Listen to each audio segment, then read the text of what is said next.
और सचमुच में उन लोगों के बीच में जिनके सामने हम सीखे बड़े हुए हमारे पासा साहब जी मैनेजमेंट में इनका भी एक बड़ा योगदान है और आज उन्हीं के सामने प्रभु के वचन से बोलना है। हमारे कई भाई बैठे हैं, है ना। सो प्रभु का धन्यवाद इन सारी बातों के लिए। और इससे पहले विवाह की सेरेमनी खत्म हो या शुरू की जाए पास्टर साहब के द्वारा, मैं अपने दोनों बच्चों से कहना चाहूँगा, आप बड़े प्रार्थना के साथ बैठे।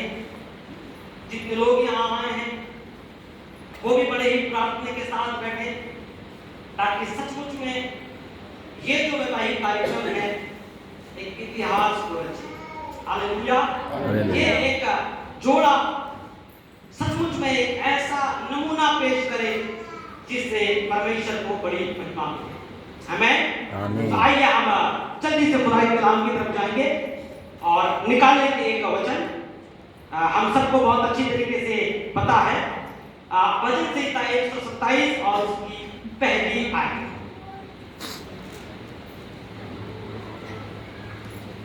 यदि घर को यहोवा ना बनाए तो उसके बड़ा परिश्रम व्यर्थ होगा। यदि नगर की रक्षा यहोवा ना करे तो रखवाले का जानना व्यर्थ ही होगा।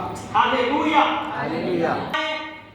यदि घर को यहोवा ना बनाए तो उसके बनाने वाले का परिश्रम व्यर्थ होगा।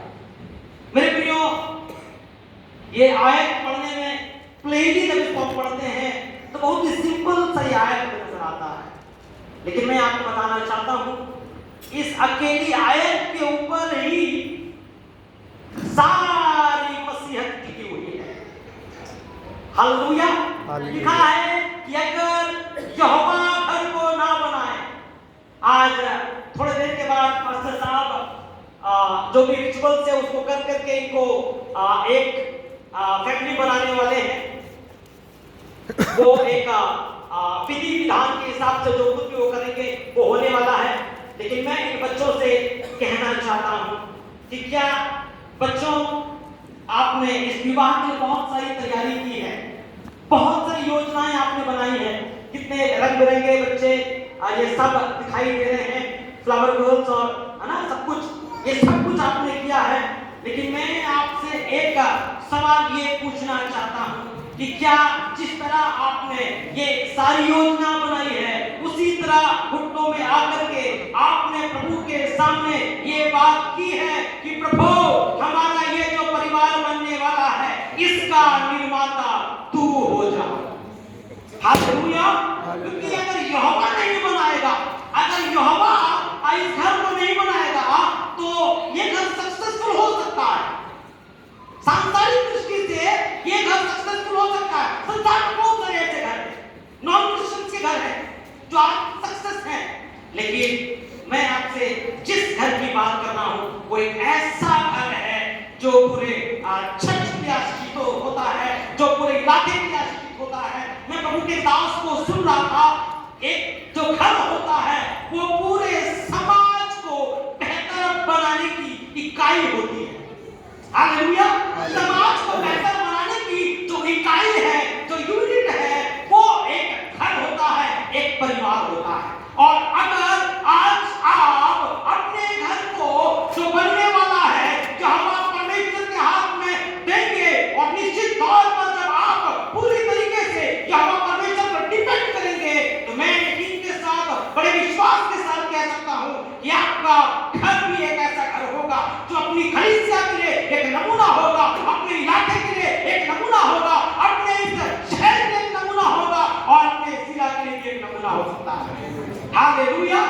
ऐसा एक परिवार परमेश्वर हमारे घर को बनाना चाहता है, ऐसा एक घर परमेश्वर बनाना चाहता है। और उसके लिए जरूरी है यहोवा परमेश्वर हमारे बीच में हो, हमारे परिवार में आए। मेरे प्रियो, हम बार बार है ना सबक में से 4 उसके बाद भी आयत पढ़ते हैं, है ना, बड़े जल्दी से।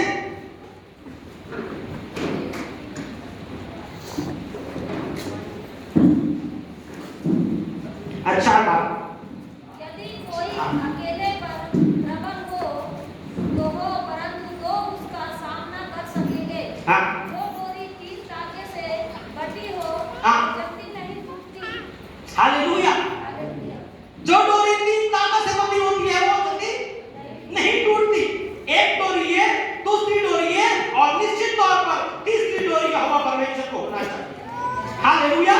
जब तीसरी डोरी यहोवा परमेश्वर आपके परिवार में होगा तो ये डोरी नहीं टूटेगी। और मैं आपसे कहना क्या चाहता हूं मेरे प्रियो, इस संसार में अच्छे से खाना पीना, अच्छे से फैमिली को आगे लेके चलना, बच्चों को पढ़ाना लिखाना, यही सक्सेसफुल नहीं है। मैं आपसे कहना चाहता हूं कि जब आप इस संसार में हैं और सक्सेस हो रहे हैं तो उसके साथ साथ आप दोनों को और आपका आने वाला जो परिवार होगा वो सबको स्वर्गराज में होना चाहिए। हालेलुया। सक्सेस कब होगा? जब ये जो घर बनाया जा रहा है ये साथ साथ स्वर्गराज में परमेश्वर के पास उठा लिया जाए। वरना संसार में पैसे के द्वारा भी बहुत सारी चीजें होती, बहुत कुछ होता है। बहुत सारे लोग आज अपने गैर मसीह लोग अपने शादीशुदा जीवन से बहुत खुश हैं, लेकिन मैं आपसे कहना चाहता हूं वो खुश होंगे जब तक यीशु मसीह नहीं आता है, लेकिन जैसे यीशु मसीह आएगा वो सब दुखी हो जाएंगे। और मैं जिस परिवार के बारे में बात कर रहा हूं वो परिवार होगा जो यहां पर भी खुश होगा और वहां पर भी खुश होगा। हालेलुया। एक ऐसे परिवार को मुझे और आपको मेरे प्रियो बनाना है। और यस, मैं और आप अपनी मेहनत से उसमें कुछ नहीं कर सकते हैं जब तक वो तीसरी डोरी है ना, तीसरा धागा जब तक नहीं आएगा तब तक चीजें बेहतर नहीं होने वाली है।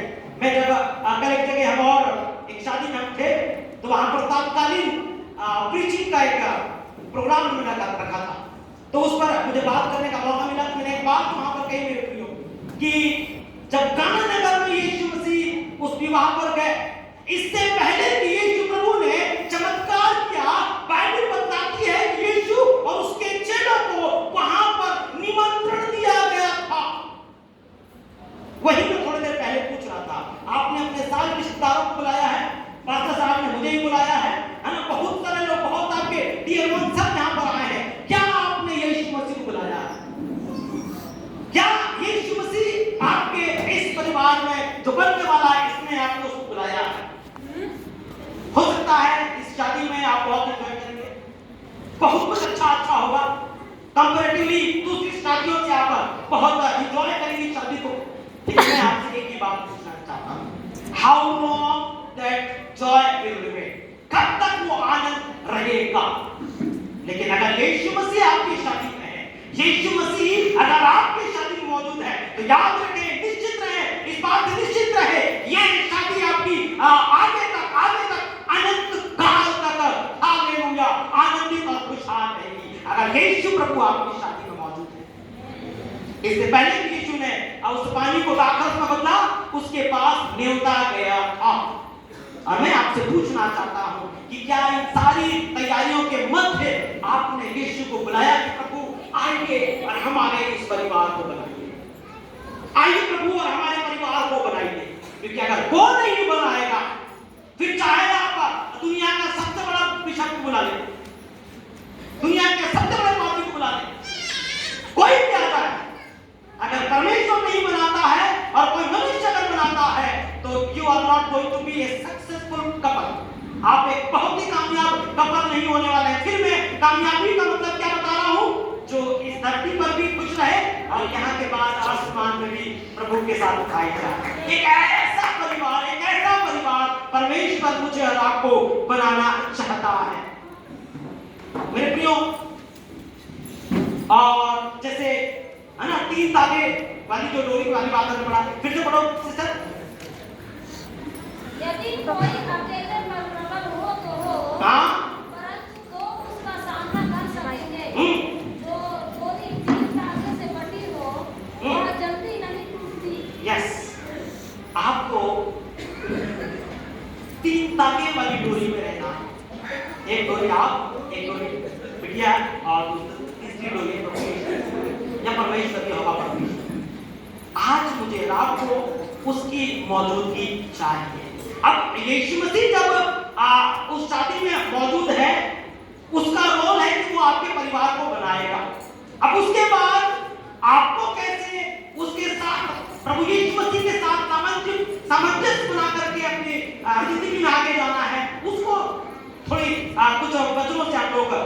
समझने का प्रयास करेंगे। हालेलुया। मेरे प्रियो, बहुत ही फेमस आयत अभी पिछले दिनों पास्टर साहब आए थे, तो उस आयत के ऊपर ये बोल रहे थे। मैं भी उस पर थोड़ी देर आपके सामने बात करना चाहता हूं। देखें इफिसियों 5 की 22 की आयत है।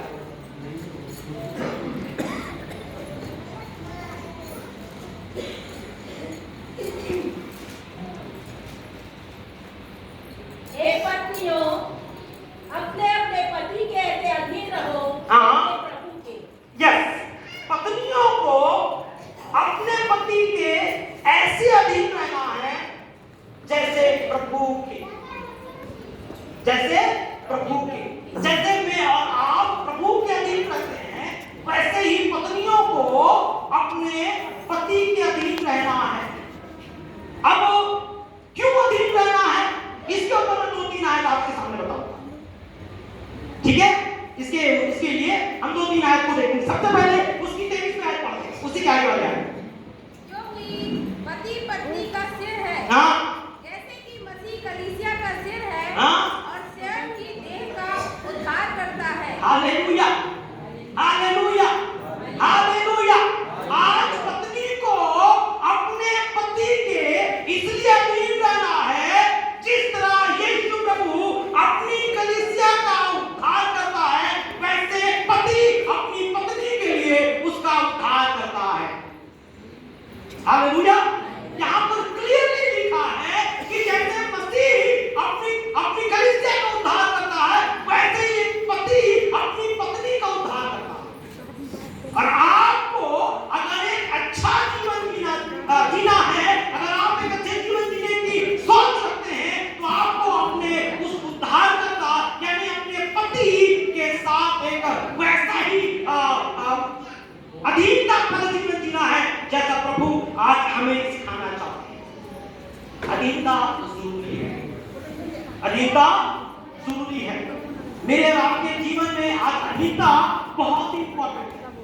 और एक बहुत अच्छी आयत जो बाइबल से हमने पढ़ा कि क्योंकि पति उसकी पत्नी का क्या होता है, सिर है, उसका उद्धार करने वाला है, उसका उद्धार करने वाला। पति के बगैर पत्नी का उद्धार नहीं है। हेलो, सुन रहे हैं मुझे? पति के बिना पत्नी का उद्धार नहीं है। अगर पत्नी को उद्धार पाना है तो उसको अपने पति के अधीन रहने की जरूरत है। मेरे प्रियो, एक आयत निकाल कर पढ़ेंगे, उत्पत्ति 2 का 24।